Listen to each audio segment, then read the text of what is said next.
everyone, welcome to a brand new episode of Let's Play. I'm Joey Davidson, the senior gaming editor at TechnoBuffalo.com, and I'm playing Magrunner Dark Pulse for you today. This game recently released. It's a first-person puzzler with platform elements. Right away, it's going to look really similar to Portal, which is probably what you're noticing now with this kind of test chamber-esque vibe with really off-putting colors, I guess. Essentially, Magrunner is a game that's based on magnets. The storyline is set in a cyberpunk future with a heavy hand in Cthulhu mythology. That's like Cthulhu is an H.P. Lovecraft's mythical monster that has really played a role in basically popular modern fiction since he wrote it back in the early 1900s.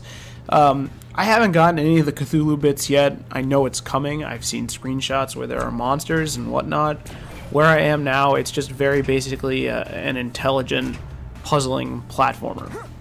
So what you're seeing right now, and I'm going to try to explain what exactly is going on. The beams you're seeing are magnetic fields. And that round circle over there is also a magnetic field. Basically, your gun controls the polarity of devices. So rather than positive or negative, you have red and green. I think you can change that color scheme in the options menu as well. If you don't want to do red and green, you can do black and white or blue and orange, whatever tickles your fancy.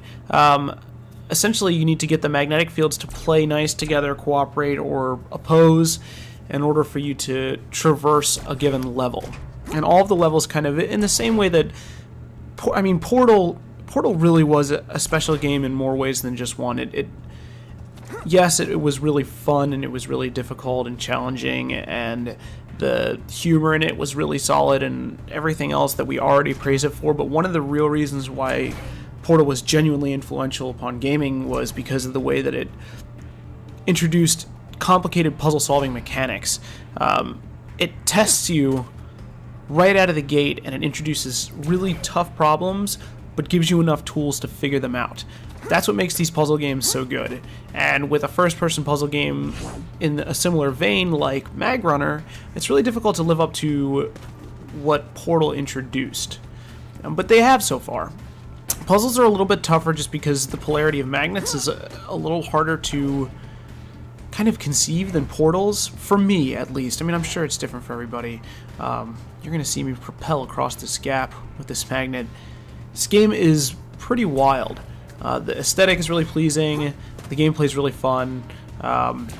What I've seen so far is solid. It only costs $20 right now. It's available on the PC platform. I don't know if there are any plans to release it on others. This is my only complaint right here. There's a lot of loading in between sections, and they don't mask it very well. You know, where Valve would have masked the loading with a really long elevator sequence, Magrunner masks the loading with nothing. They just pause the action. So I'm about to enter a really, really complicated room. We're got a lot of time left on the clock, and I figured, oh, this is how the story is told, by the way. You get cutscenes in between levels that are kind of, not really cutscenes, but holograms of people talking to you. And then in the game, you actually get people sitting on your gun talking to you, which is kind of cool. How long did it take to build? So anyway, this is a really, really long level, and rather than just cut it off halfway through, I figured I'd leave it intact, but I'm not going to talk through the whole thing. You can kind of see me go through the motions of solving the puzzles. But essentially what you need to know is that when two platforms or two objects match in color, so a green and a green, obviously they share. It's kind of the opposite of magnets, which is weird because when you have a plus and a plus, they bounce off of one another. Whatever. When you have a green and a green, they attract. When you have a green and a red, they are opposite and they push apart. So you kind of use that pull and propulsion to your benefit in order to solve puzzles. This puzzle in particular was really challenging for me.